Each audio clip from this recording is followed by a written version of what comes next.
আসসালামু আলাইকুম রহমতুল্লাহি ওয়া বারাকাতুহু। শুরু করছি সেই মহান রব্বুল আলামিনের নামে, আলহামদুলিল্লাহ। তো দেখেন আমাদের এটা অ্যাকচুয়ালি নতুনভাবে রেডি হচ্ছে, এটা লেয়ার মুরগির জন্যে।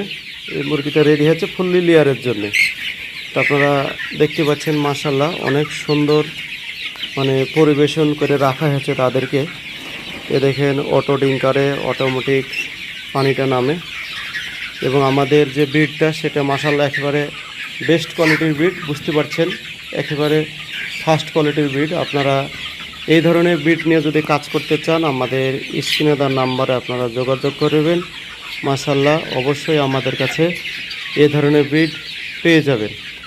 তো অবশ্যই আপনারা একটু কমেন্টে জানাবেন। যদিও এটা ডিমের জন্য রেডি করা হচ্ছে, এটা ডিমের জন্য অলরেডি রেডি করা হচ্ছে। যারা ডিমের জন্য এই ধরনের ডিফি নিতে চান, বা টিউলি বা মুরগিটা বা ফিমেলটা নিতে চান, অবশ্যই আপনারা আমাদের স্ক্রিনের নাম্বারে যোগাযোগ করবেন। এই ধরনের যদি টিউলি মুরগি নিয়ে আপনারা কাজ করেন, মাশাআল্লাহ আপনাদের অনেকটাই লাভবান হবে।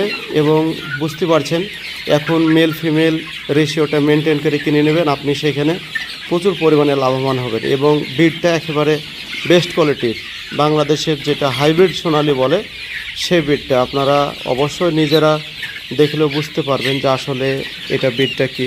তো মাশাআল্লাহ অনেক সুন্দর ব্রিড আপনারা দেখতে পাচ্ছেন। আর মুরগি কত এনার্জি আছে এবং ফ্রেশ আছে। এবং সর্বোপরি আর একটা কথা বলি আপনাদেরকে, যারা খামার করতে চান তাদের উদ্দেশ্য কয়েকটা কথা বলি, না হলে হয় না।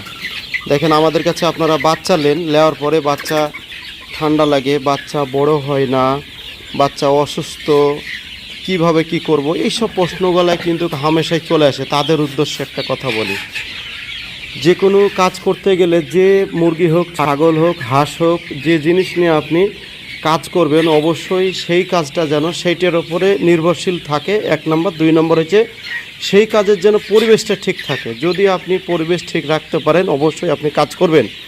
পরিবেশ যদি না ঠিক রাখেন অবশ্যই আপনি কাজ করবেন না। কেন আমাদের মতন অন্য কাউরির কাছে হয়তো বাচ্চা নেবেন, নেওয়ার পরে তাদেরকে বিভ্রান্তি সৃষ্টি করবেন।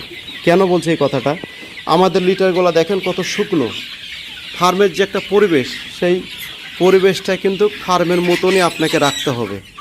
যদি আপনি বাস করা ঘরের মতন রাখেন তাহলে সেই জায়গাতে কিন্তু মানুষ বাস করবে, সেই জায়গাতে পশুপালন বাস করা বা পালন করার কোনো জায়গা না। তাই আপনাদের সকলকে আমি একটা কথা বলবো, আপনারা যারা মুরগি পালনের সঙ্গে যুক্ত আছেন অবশ্যই আপনারা খামার করবেন। খামার করার পরে যদি সেই পরিস্থিতি থাকে অবশ্যই মুরগি পালনে যুক্ত হবেন।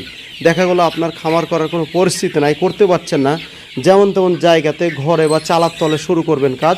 হয়তো 50-100 মুরগি নেওয়ার পরে পরিবেশ ঠিক না থাকার কারণে আপনার মুরগিটা সেখানে কোনো রকমভাবে বাড়ার যতটুকু দরকার ততটুকু বাড়বে না, যতটুকু বড় হওয়ার দরকার বড় হবে না, যে কোয়ালিটির হওয়া দরকার সেই কোয়ালিটি হবে না। খাবার যে মেনটেন আছে সেই মেনুগুলো, আপনি খাবারের যতটা মেনু দরকার সেই মেনু আপনি মেজারমেন্ট করবেন না, সেখানে অনেক সমস্যা নিজেরাই দোষ করবেন, যে লাস্টে বেলায় দোষ দিবেন কার, যে বাচ্চা আমাকে ভালো দেয়নি। দুঃখের বিষয়, আপনাদের কাছে আমি দুঃখিত যে এই ধরনের কথা বলার জন্যে। যে দেখেন আমাদের এখানে যে আজকে আমি ভিডিওটা করছি এটা কিন্তু লেয়ারের জন্য অলরেডি তৈরি করা হচ্ছে। যদি এটা মাংসের জন্য তৈরি করা হতো তো মাশাআল্লাহ আপনারা বুঝতে পারতেন যে আজকের এই গ্রোথটা কত হাই থাকতো এদের। অ্যাকচুয়ালি মাংস যেভাবে বানায় সেইভাবে কিন্তু আমি সুন্দরভাবে বানিয়ে রেখেছি। তো এই ধরনের মুরগির বাচ্চা যদি আপনারা নিতে চান ইনশাল্লাহ আমাদের স্ক্রিনে দেওয়া নাম্বারে যোগাযোগ করবেন। আমাদের ঠিকানা মুর্শিদাবাদ রানীনগর এরিয়া। তাছাড়া আমাদের সঙ্গে কন্ট্যাক্ট করবেন। বিস্তারিত জানতে হলে আমার হোয়াটসঅ্যাপ নাম্বার দিয়ে দেবো বা আমার কন্ট্যাক্ট নাম্বার দিয়ে দেবো। মাশাআল্লাহ আপনারা কন্ট্যাক্ট করতে পারবেন। ভালো থাকবেন, সুস্থ থাকবেন। বলার মধ্যে ভুল ত্রুটি হলে ক্ষমা করবেন। আসসালামু আলাইকুম ওয়া রাহমাতুল্লাহি ওয়া বারাকাতুহু।